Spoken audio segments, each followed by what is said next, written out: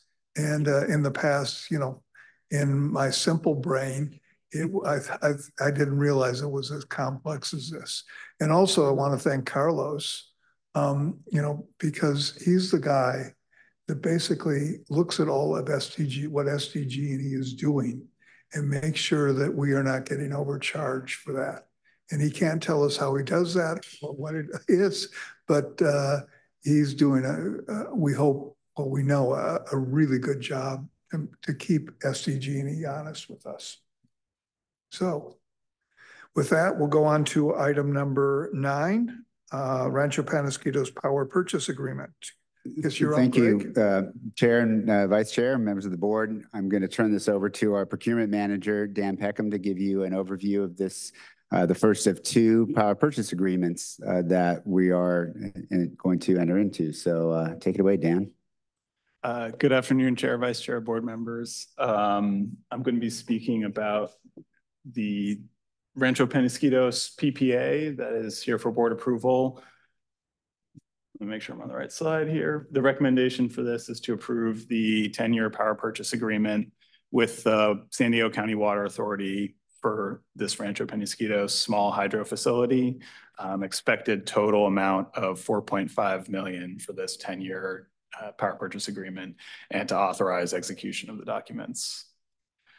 A bit of background for this: at the October board meeting last year, CEA board approved the wholesale market access tariff agreement, WMAT, with the Water Authority, specifically for the channel side Poseidon desalination plant, and for CEA to provide services and provide electricity to that account as a single large user account.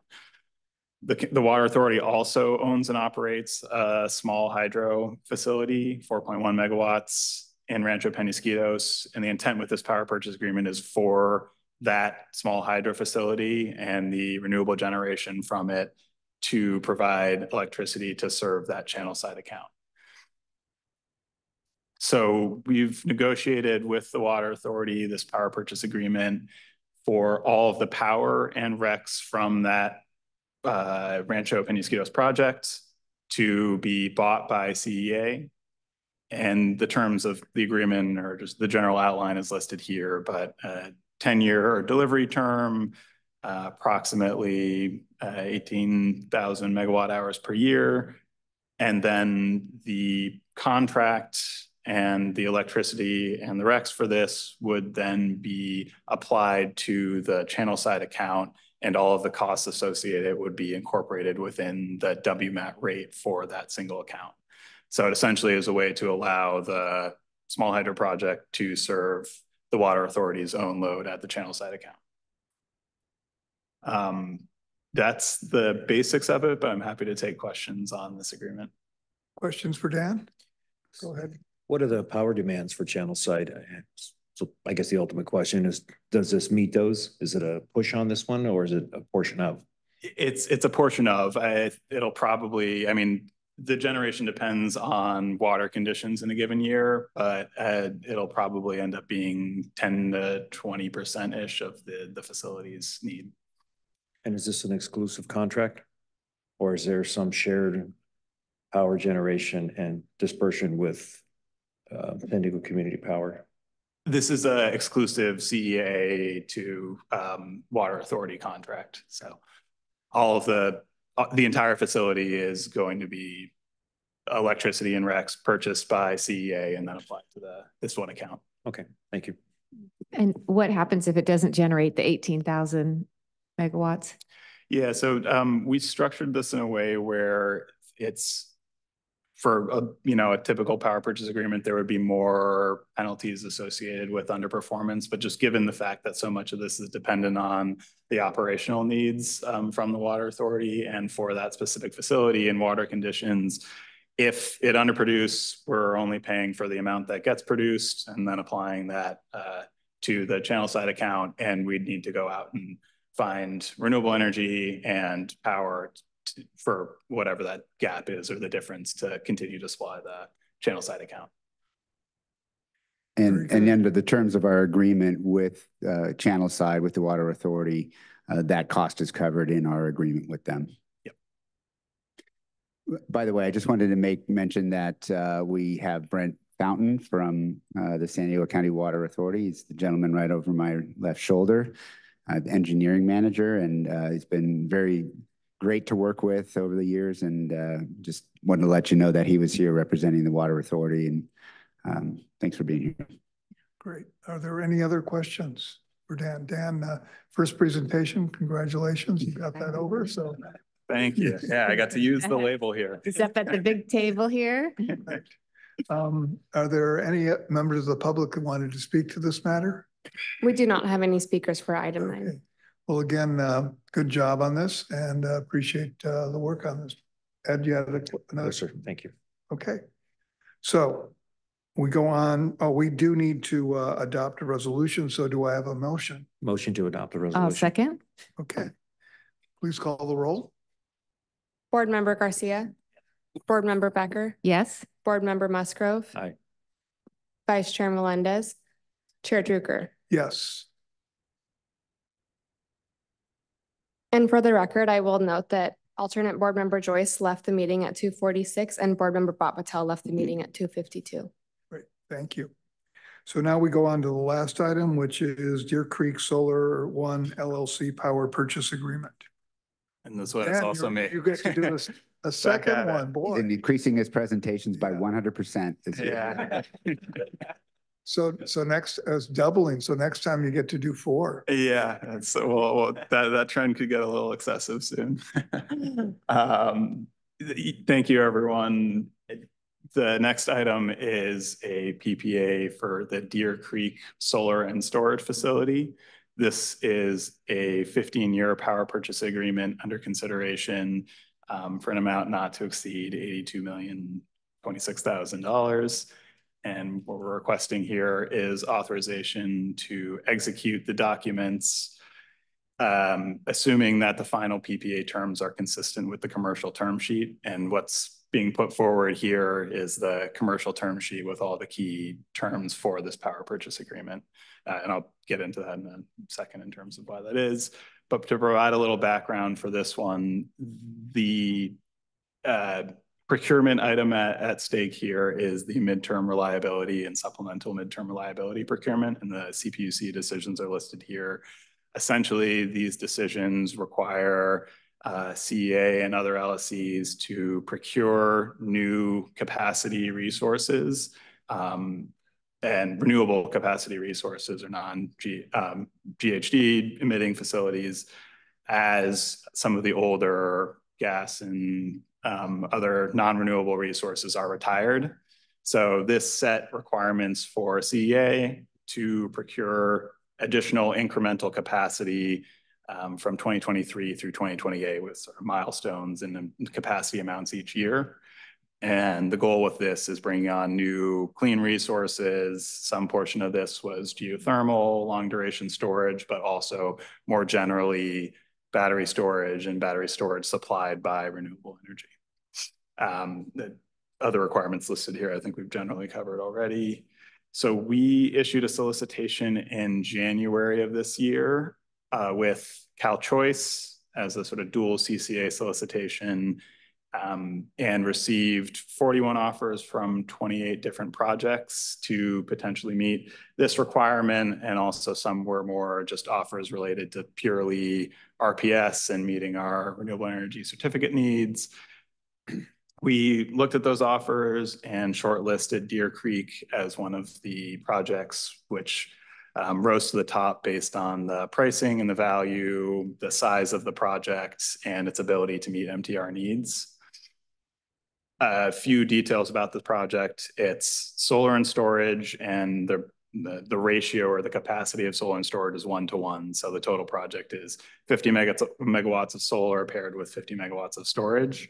And because it's a joint solicitation, CEA's portion would be about 15 megawatts of the total 50. We sort of arranged to split it based on load with CalChoice. It does meet the MTR needs, and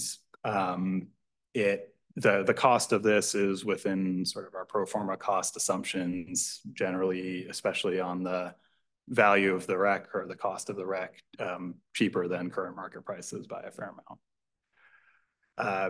We're requesting pre-approval to execute this contract. The challenge with this one was that the project needs to start moving forward with the actual construction work. It's intended to be operational by mid-2026. And in order to hold the price for the actual construction work, the counterparty needed to know that CCAs were on board with contracting with this.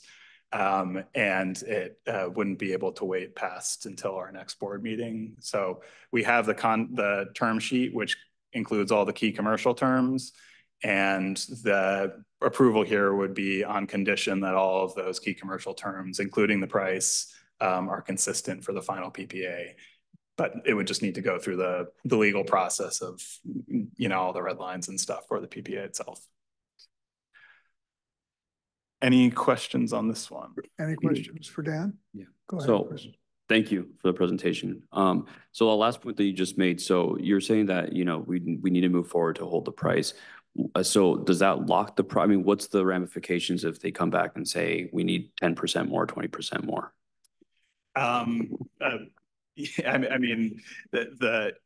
We've been negotiating this one for quite a while with them. They bid in a specific price and a best and final offer under that RFP. If they were to then come back and increase the price, we'd talk with them about it, but that would be not consistent with what we have approval to go for, and we'd need to come back to you if we. Okay, so we're confident that that's going to be the law. Okay, all right, that's what I wanted to know. Thank you. Other questions? Yes, real quickly, where is this located?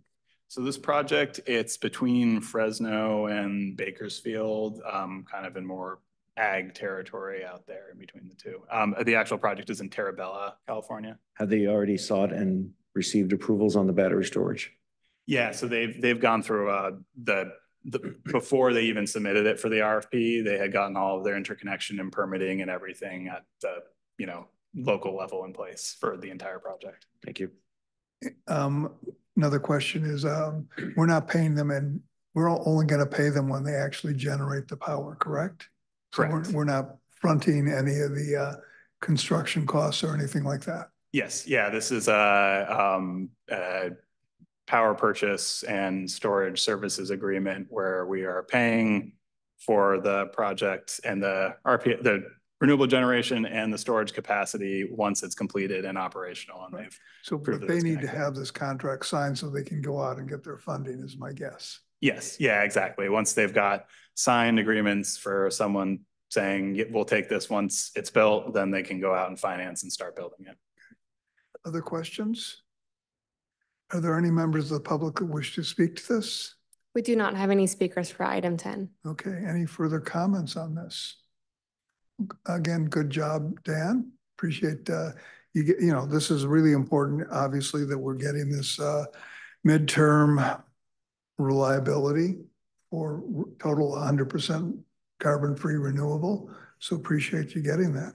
So with that, there is we have to adopt a resolution. Is there a motion to adopt this resolution? I move to approve the resolution. Second. Okay. Will you call the roll, please, Kaylin? Board Member Garcia. Yes. Board Member Becker. Yes. Board Member Musgrove. Aye. Vice Chair Melendez. Yes. Chair Drucker. Yes. So we're on to any board member requests for future agenda items. I'm just one that we'll have to I did mention that we're going to be talking about the Community Advisory Committee Chair position. We'll have to talk about that in the next And one. I guess that goes without saying that we should probably talk to our alternates to see if they're interested in it, because it is a 2 p.m. If your alternate has a day job, that wouldn't work out for them. Or it can be a board member. Oh, okay. I didn't recall that. That's one of the things we'll have to talk about at our next meeting also. But yeah, if Very you can good. talk to your alternates or think about whether or not you would like to do that. I didn't So, think so either. With that, our next meeting is going to be September 26, 2024, 2 o'clock here. And with that, we're adjourned.